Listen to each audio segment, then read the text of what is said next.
Bom, primeiro, claro, eu agradeço a oportunidade de estar aqui, parabenizo a iniciativa muito gostosa. Eu nunca tinha tido a oportunidade de participar de um evento com esse formato, com tanta gente interessada, então, de parabéns, realmente muito interessante.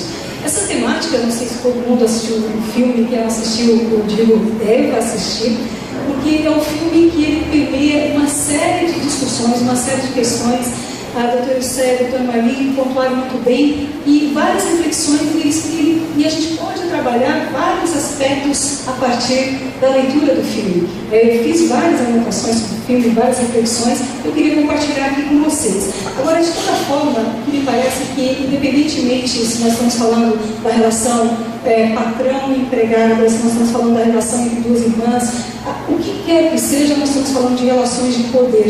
E quando a gente fala de relações de poder, surge uma necessidade, e aí vem a sociologia também para nos socorrer em relação a esse tema, surge a necessidade de uma compreensão dessas relações de poder. De alguma forma, por motivos que a gente pode interpretar no âmbito da psicologia, da sociologia, da antropologia, de várias outras ciências que nos autorizam e nos auxiliam nisso, houve uma formação de poder na relação entre homens e mulheres, que é de, basicamente, não vamos dizer sempre, mas basicamente o poder do homem, o autoritarismo, e de outra forma a submissão da mulher. Então, se nós temos que pensar sobre a questão do autoritarismo do homem, nós também temos que pensar na questão da submissão da mulher, e também temos que pensar que as mulheres também têm seus micropoderes. As mulheres não são. Ninguém aqui é o coitadinho da relação, é uma relação. E a gente precisa compreender o que nós, mulheres, ganhamos também em relação a isso. Isso é uma questão. Por outro lado, há um fato histórico de uma compreensão de como que houve a formação dessa sociedade. E esse filme me parece fundamental para a gente compreender que realmente, às vezes, as mulheres estão colocadas numa situação que não é fácil sair pelo enredo de vida das relações de poder em que elas estão submetidas, e o jurídico teve uma participação muito grande nisso, principalmente se a gente pensar e refletir que só em 1988, ou seja, antes de ontem praticamente, nós vamos ter uma Constituição aqui no Brasil que vai dar a igualdade de tratamento jurídico entre homens e mulheres. Então, ainda que as mulheres tentassem, e várias tentaram, ainda que as mulheres se indignassem, e várias se indignaram, tem todo o movimento de luta das mulheres para dar o diagnóstico e dar todo o testemunho disso. A dificuldade que as mulheres encontravam eram reais, porque elas não tinham direito à herança, elas não tinham direito ao patrimônio, o salário dela até hoje. Então, vamos pensar na história das irmãs e vamos pensar hoje. Nós temos hoje as mulheres trabalhando nos mesmos cargos dos homens, recebendo quanto por cento menos no Brasil, vocês têm ideia? 30% ou menos nos mesmos cargos. Nós temos uma lei trabalhista, a consolidação das leis de trabalho, que determina a igualdade, a isonomia, a igualdade, a equiparação, etc. E tal. Mas a realidade é totalmente diferente. A gente tem uma carga, nós mulheres brasileiras, nós temos uma carga de trabalho extra, fora da jornada de trabalho, de 26,4 horas por semana, contra 10 dos homens em atividades do tipo levar a sogra no médico, fazer as contas da casa, ir na escola para ver o que está acontecendo com a questão do filho, etc, etc, etc. E aí a gente vai nomeando uma série de questões que, não obstante, a gente pode, de certa forma, se alegrar e de certa forma, entender como sendo muito importante o que a gente conquistou da igualdade jurídica, e hoje, basicamente, todas as questões, todas as leis que tratavam de alguma diferença entre homens e mulheres, salvo aquelas exceções previstas na própria Constituição, hoje foram derrubadas. Ok, mas na sociedade ainda é muito brutal. A gente, vou apresentar aqui os dados para vocês de violência doméstica, vou apresentar os dados aqui da cidade nossa, de Uberaba, para que a gente possa compreender como que a mulher hoje está sendo colocada nesse cenário todo. Porque não que aqui tenham pessoas que são inocentes, outras pessoas que são culpadas, eu acho que ninguém é inocente, ninguém é culpado, eu acho que a gente tem que entender essa relação geração que se formou, e a partir disso compreender que isso é uma coisa da relação da nossa sociedade brasileira. Mas a gente pode ir, por exemplo, para a Islândia, que é o sonho de consumo de todas as mulheres, onde tem maior índice de igualdade de gênero, e você vai ver que a violência na Islândia é praticamente zero. E a gente nem precisa sair do país. A gente pode ir lá, por exemplo, para a minha cidadezinha, fazendo propaganda aqui agora, lá no interior de Santa Catarina, e que nós temos um índice de violência contra a mulher de 0 mulheres que morrem a cada 100 mil. 0 morrem a cada 100 mil. Daqui a pouco eu apresento o dado aqui de Verada. Mas, enfim, o que eu queria pontuar nesse primeiro momento é exatamente isso. As dificuldades que nós mulheres enfrentamos, a gente precisa conhecer, nós precisamos abrir os olhos dos homens e mulheres, têm que estar juntos nessa luta, nessa busca pela igualdade. E começo falando da questão, por exemplo, já que a gente está falando de filme, e é muito gostoso isso, um outro filme que também é baseado em fatos reais, que é o 12 Anos de Escravidão. Alguém viu o filme, ou pelo menos leu o livro aqui? 12 Anos de Escravidão? Bom, esse filme, muito embora a temática esteja em relação àquela pessoa que ficou escravo, sendo homem livre, ele era negro, mas nos Estados Unidos, alguns estados tinham abolido a escravatura e outros não. E ele foi, então, foi traficado, né? A palavra certa é essa, e ele acabou ficando 12 anos escravo quando ele era um homem livre. Bom, e a temática se desenvolveu em relação ao homem. Todo mundo ficou, de certa forma, impressionado com isso e sensibilizado com a história deste homem. Mas o que as pessoas não perceberam, olha como é interessante, a história das mulheres do filme. Se alguém viu o filme, deve concordar comigo, eu tenho certeza. As mulheres sofriam a escravidão, as mulheres negras, tal qual os homens, sofriam a escravidão. Mas, além disso, tinha um problema do corpo dela, ela não era dona do corpo dela. Porque quem era o dono do corpo era o patrão, o filho do patrão e outros escravos. Aí, muito bem, então ela tinha mais uma outra violência contra ela, que era a violência sexual. O escravo do sexo masculino não tinha violência sexual. Depois ela ainda era utilizada pela patroa, porque a patroa achava que ela tinha enfeitiçado o seu marido, porque a patroa não podia dizer meu marido é sem vergonha, etc. e tal, e está dormindo com a escrava. Ele tinha que inverter, ela tinha que inverter isso. Então ela era hostilizada pela patroa. E aí, claro, ela ficava grávida. E aí o que acontecia com o filho? Então tinha mais a questão da gestação, porque não tinha filho naquela época. E ela tinha esse filho e ainda tinha mais uma dor, como mãe agora, da separação do filho. Porque o pai, ninguém sabia quem era o pai, não sabia efetivamente quem era. Então o pai não sofria, porque ele nem sabia quem era o pai. Mas ela, que era mãe, sabia que era mãe, claro, a maternidade não se nega, nós podemos já dizer isso há bastante tempo, ainda tinha dor da separação do seu filho. Quer dizer, nessa temática de 12 anos de escravidão, e aí voltando para esse filme fantástico, comovente, dramático, principalmente quando a gente sabe desde o começo que é baseado em fatos reais, eu agradeço a doutora por essa indicação, fantástico filme, e ele vai fazer exatamente isso, quer dizer, a situação da mulher já é uma situação dramática, e quando a gente contextualiza isso e pensa na questão da violência e amplia no primeiro momento para a violência dentro do lar, e a gente vê os dados no Brasil que vai mostrar exatamente isso. O lar não é um lugar seguro das mulheres.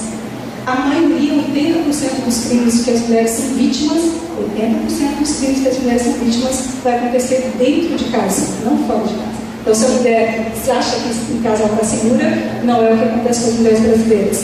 E aí você vê um histórico de violência, e aí, claro, todo o pessoal da psicologia, doutora Eusébia, vai confirmar isso. Não que alguém que sofra violência necessariamente vai ser um adulto agressor, não é determinista, mas se você vê um adulto agressor e for dando ré na vida dele, ele teve algum episódio que às vezes não foi nem necessariamente de ser vítima. Tem uma pesquisa no Canadá, que eu sempre gosto muito de citar, que vai dizer exatamente isso. Crianças que testemunharam violência, elas só testemunharam, eu estou com o fio de cabelo delas. Tem 3 chances mais de se tornar um adulto agressor. Essa pesquisa está sendo desenvolvida aqui no Brasil também, é a última informação que eu tenho, que ela não foi concluída, mas está em desenvolvimento uma pesquisa também nesse sentido. E aí a gente, colocando um pouquinho aqui a parte jurídica e trabalhando a Lei Maria da Penha, e identificando isso, a Lei Maria da Penha, no primeiro momento, foi rejeitada pela sociedade. Nós temos que nos lembrar disso. Nós tivemos, inclusive, aqui em Sete Lagoas, um juiz que declarou várias vezes a lei inconstitucional. E tanto a lei foi declarada inconstitucional pela comunidade jurídica brasileira que a À época, o nosso então presidente Luiz Inácio Lula da Silva entrou com uma ação declaratória de constitucionalidade da lei. Isso foi em 2007. Só em 2012, o Supremo Tribunal Federal, finalmente, em fevereiro de 2012, diz: a Lei Maria da Penha é constitucional e, senhores juízes, por favor, apliquem a lei. E a gente tem que entender exatamente isso. A lei fez 8 anos, agora nesse mês de agosto, e as pessoas criticam muito a lei, dizendo: poxa, mas essa lei não teve eficácia nenhuma, não serviu para nada, porque de fato, e essa realidade eu preciso trabalhar e mostrar para vocês, o aumento do homicídio das mulheres. Então, a cada ano, então, acontece uma coisa até aritmética engraçada, porque em 2010 eram 10 mulheres que morriam por dia, 2011 passou para 11, 2012 passou para 12, e estamos aguardando os dados de 2013. Se continuar assim, parece que nós vamos ter 13 mulheres mortas por dia no Brasil. Ou seja, tem aumentado. E quando a gente fala de violência, fala de homicídio, é um dado importante a gente compreender o seguinte: o homicídio tem um cadáver. Então você sabe que aquele crime aconteceu.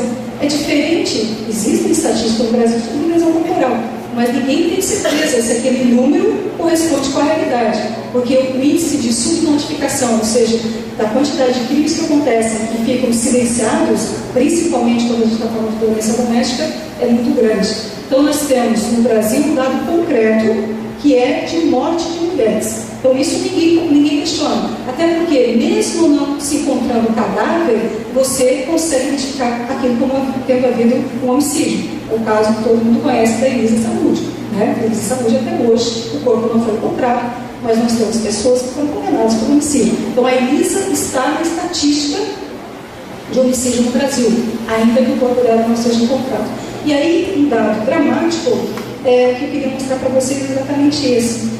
O Brasil é o 7º país em morte de mulheres, homicídio de mulheres, numa lista de 84 países. Vários países não se consegue saber o número, né? Então, dos países de 84 países, nós estamos em 7º lugar. Estamos um número realmente de violência muito superior àquilo que seria aceitável, vamos dizer assim. E aí vem a Lei Maria da Penha, né, dentro desse contexto todo. Porque se de um primeiro momento ela foi extremamente hostilizada, exatamente porque ela não foi compreendida, a Lei Maria da Penha, ela tem uma preocupação com a mulher em situação de violência, mas ela se preocupa também com os familiares, ela se preocupa também com as testemunhas e ela se preocupa também com o agressor. Porque não adianta, e a doutora pode auxiliar a gente nessa investigação, não adianta a gente punir esse agressor, e o direito penal tem todas as ferramentas para isso. Ele vai cumprir uma pena, se for de lesão corporal, baixíssima, se é que vai cumprir uma pena, mas ele continua sendo a mesma pessoa. Ou seja, um adulto, uma pessoa agressiva. E ele vai prosseguir num outro relacionamento, e aí, o que adianta aquilo, né? Não que eu queira dizer que o direito penal não deve interferir, estou dizendo que o direito penal não é suficiente. E aqui, nessa questão de violência dentro de casa, violência doméstica, me parece que, e aí por isso que eu disse que primeiro eu deveria falar a doutora, porque me parece que é por relevância de importância. O primeiro, mais importante, é a psicologia. Se o direito não fizer nada, como não faz em quase todos os casos de violência doméstica, o direito não faz nada, mas se a psicologia pudesse de alguma forma estar mais presente, estaria tudo resolvido. Quer dizer, é muito mais importante a psicologia do que o direito. Mas de qualquer forma, falando um pouquinho dos números, para a gente compreender em que contexto a Lei Maria da Penha aparece. Primeiro que, durante muito tempo, nós não tínhamos estatísticas de violência no Brasil. A primeira estatística vai aparecer quase lá no final dos anos da década de 90, vai aparecer a primeira estatística no Brasil, e quando essa primeira estatística aparece, ela aparece de uma forma que assustou muita gente. E só para vocês terem uma ideia, a primeira pesquisa de violência aqui no Brasil, ela foi financiada por grupos econômicos vinculados a questões de investimento no Brasil. Porque é um dado que todo mundo que trabalha com investimento sabe, que quanto mais violência doméstica tem no país, mais risco é de investimento naquele país. Porque as mulheres hoje estão no mercado de trabalho, estão no mercado de trabalho, e a violência doméstica diminui o âmbito de lucro das empresas, porque essa mulher, quando sofre violência doméstica, ela fica dispersa, ela pode sair do emprego, ela pode pedir por uma transferência, e isso atrapalha a lucratividade dos negócios. Então, é um índice importante para investir no país. E a primeira pesquisa que nós temos, ainda bem que foi feita a pesquisa, mas é bom a gente saber a origem, foi exatamente para saber, será que vale a pena investir no Brasil? E aí nós tivemos a primeira pesquisa, todo mundo levou um susto, ninguém tinha ideia disso. Depois nós tivemos, por sorte, né, azar, coitada da Maria da Penha, a história de vida dela foi muito dramática, mas exatamente porque ela foi até as fontes internacionais, é que, por conta da condenação no caso dela, dentre várias condenações que o Brasil sofreu, uma delas foi de ter uma lei de proteção integral à mulher no Brasil. Demorou, a Maria da Penha, a condenação aconteceu em 95, isso, e a lei nossa é basicamente 11 anos depois. Demorou bastante, mas hoje, só para a gente ter uma ideia disso, nós temos a terceira lei uma das 3 mais avançadas do mundo, linda, maravilhosa, fantástica, exuberante, no papel. Agora, fora do papel, eu já vou cutucar a ferida aqui de Uberaba. Nós não temos juizado de violência doméstica e familiar contra a mulher aqui em Uberaba, sendo que a lei prevê com toda a pompa, né? Inclusive com a equipe multidisciplinar, que as meninas, várias pessoas aqui que não são da área do direito, com a participação de uma equipe multidisciplinar, de assistência social, de psicólogo, porque esse problema da questão da violência dentro de casa, volto a dizer, não é um problema do jurídico ainda, o jurídico também tem interferência, mas nós simplesmente tomamos isso para nós, principalmente o direito penal, e achamos mais importante o processo do que, e gastar com o processo, que não é pouco, do que investimento, por exemplo, na área da psicologia, da assistência social, que teria uma relevância muito grande e realmente conseguiria cuidar desse problema. Então, nós temos uma lei Maria da Penha que não se efetivou, realmente não saiu do papel, e eu queria trazer um dado aqui, então, em relação ao Uberaba, né? O que nós vamos encontrar aqui de Uberaba? Nós vamos ter a média nacional, a média de homicídio no Brasil é de 4,6 por cada 100 mil mulheres. Cada 100 mil mulheres, se você contabiliza, 100 mil mulheres, dá 4,6 a média nacional. O Uberaba está exatamente na média nacional. Vocês vão dizer, não é tão ruim assim, né? Mas, poxa vida, 4,6 mulheres que morrem aqui a cada 100 mil mulheres. Só para a gente fazer uma comparação aqui com a cidade vizinha, Uberlândia, né? Se vocês têm curiosidade de saber aqui, Uberlândia, como é que está numa situação realmente pior, porque Uberlândia tem 5,8 mulheres mortas a cada 100 mil, enquanto aqui é 4,6. A capital, Belo Horizonte, pior ainda, 6,2. Né? Então, só para a gente ter uma ideia de como é que está. E aqui, olhando os dados, eu consegui perceber por que em todo o Brasil as mulheres querem passar, os casais querem passar a lua de mel lá em Poços de Caldas. Aí eu fui olhar a violência lá, baixinha. É uma maravilha, pelo menos enquanto está lá na cidade, passando a lua de mel, violência quase zero lá. E Minas Gerais, para vocês terem uma ideia, na verdade, o estado de Minas Gerais até que não está ruim na vida, não, porque está em 20º lugar entre os estados brasileiros, com menor índice de violência. Só que Uberaba, Uberlândia, a região aqui realmente está com uma violência bastante grande. Como compensa com outras cidades que têm uma violência muito pequena. E aí ficou nessa média aqui de Minas Gerais. Então, de certa forma, é interessante esses números que a gente está colocando aqui para vocês. E outros números, que daí a gente pode depois passar por uma segunda rodada, que eu queria mostrar, e as pessoas me questionam muito isso. Mas, professora, se a lei Maria da Penha é uma das 3 mais avançadas do mundo, por que não pegou no Brasil? É muito fácil explicar.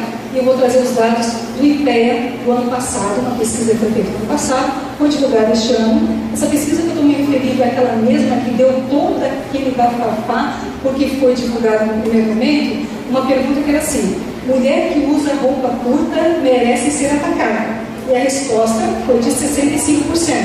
Aí daqui a pouco o IPEA disse: não, ele estava errado, não, desculpa, então, e divulgou um número certo, que era só 26%, quer dizer, não é só 26%, já era muita coisa. Agora, ninguém divulgou, eu estou para escrever esse artigo, não consigo por conta de tempo, mas ninguém divulgou qual era a pergunta que era a correspondente aos 65%. Porque, de fato, a gente consegue ver no relatório que houve um erro formal, foi um erro formal mesmo, foi que eles quiseram abafar a coisa, então foi um erro realmente formal, dá para perceber no relatório. E vocês acreditam que os 65% era o seguinte questionamento feito, e a maioria das respondentes eram mulheres. A maioria respondeu a pesquisa do PEA mulher. Perguntava assim: a mulher que é agredida e continua com o seu companheiro gosta de apanhar. 65% da população brasileira. E 65% assim, concordo totalmente ou concordo em parte. Dos que concordam totalmente com essa afirmação, deu 43% da população brasileira concorda totalmente. O que falta da população brasileira? Exatamente conhecer os aspectos psicológicos que vão fazer com que essa mulher, não obstante aquele ciclo da violência que ela vai sofrer, todo aquele ciclo, as mulheres brasileiras levam de 9 a 10 anos para romper com esse ciclo de violência, 9 a 10 anos. Então, ela vive aquela relação de violência 9 a 10 anos, e aí, em determinado momento, ela consegue romper com esse ciclo. Mas entender também por que ela não consegue romper com esse ciclo. Agora, porque ela gosta de apanhar? Claro, tem mulher que gosta de apanhar, tem homem que gosta de apanhar, tem até um tipo psicológico para isso, que é o masoquista, certo? Então tem mulher que gosta de apanhar, tem homem que gosta de apanhar, tem todos os gostos, todos os tipos, quem gosta de bater, né? Então tudo isso a gente sabe que existe. Mas isso é um outro critério, inclusive o direito penal não tem nada a ver com isso. É um masoquista que encontra um sádico, o direito penal diz, isso não é pra gente, isso é problema de vocês, sabe? Isso resolvam vocês. O direito penal não tem nada a ver com isso, é o consentimento do ofendido, também discutido. A gente está falando de uma coisa completamente diferente, né? São processos psicológicos de relação de poder, e aí eu volto para o começo da nossa conversa, que vai trazer essa informação para nós. E a sociedade brasileira, inclusive as mulheres, são extremamente machistas. A pesquisa do IPEB do ano passado vai trazer, além dos 65% que diz que mulher que apanha e continua com seu pai, com seu companheiro gosta de apanhar, nós temos 63% que diz que caso de violência dentro de casa deve ser somente discutido entre os membros da família, 63%. Aquela famosa frase, em briga de marido e mulher, não se mete a colher. Vocês têm ideia de quanto que a sociedade brasileira entende isso? Concorda com essa frase? Quase 80% vai dizer exatamente isso. Aí nós temos outra frase, que acontece com um casal em casa, não interessa aos outros. 82% da população brasileira pesquisada no ano passado. Depois tem 89% vai dizer assim, roupa suja se lava dentro de casa. E aí, o que faz a Lei Maria da Penha? Ela mexe a colher, vai lavar roupa suja, vai bater na porta, vai fazer tudo isso. E aqui, quando essas respostas são dadas pela sociedade, nós não estamos falando só de violência contra a mulher, nós falamos de violência dentro de casa, a violência contra os filhos, a violência contra a empregada, a violência de tio, de sobrinho, contra os idosos, que eu até trouxe aqui um livro depois para a gente sortear no final, que trata exatamente do Estatuto do Idoso, muita violência que acontece dentro de casa também em relação ao idoso. Então, toda essa problemática, toda essa temática nos determina, na minha opinião, que a gente faça uma reflexão psicológica, que a gente pode fazer até uma sessão em conjunto aqui, uma terapia em conjunto social, para que a gente possa compreender por que nós concordamos com essa situação, e nós concordamos com isso. E enquanto nós concordarmos com isso, não vai ter Lei Maria da Penha, pode ser a primeira, a segunda, a terceira, pode ser a mais